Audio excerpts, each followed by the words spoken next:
nedir dilber bir dilegim var sana aydayın arzın arakta durma.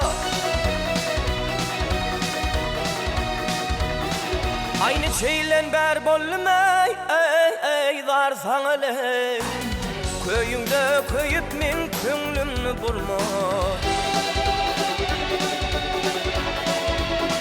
Aşık oğul çeker ceri cephani, ahırını görür mehri ve fani.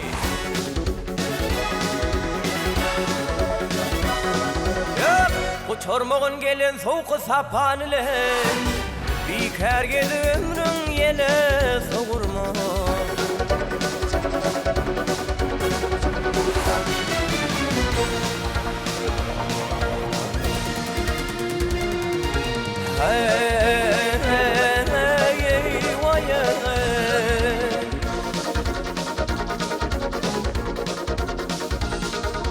Ay kara saçın karıdan şamar, ol sebepten bolmuşsun bimarı.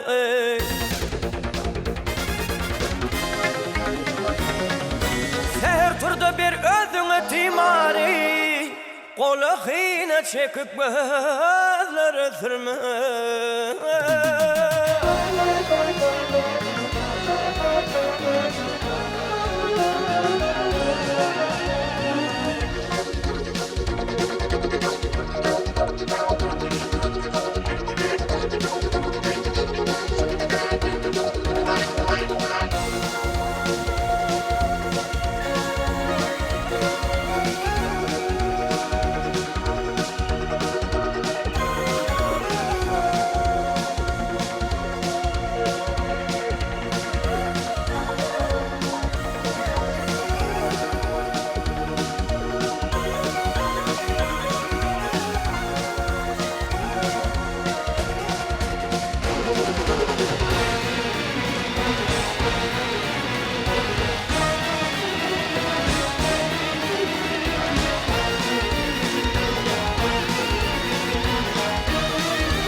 Sözlüsüm rakiplara tanrılar, sözlüsüm kaytan işim ting olur.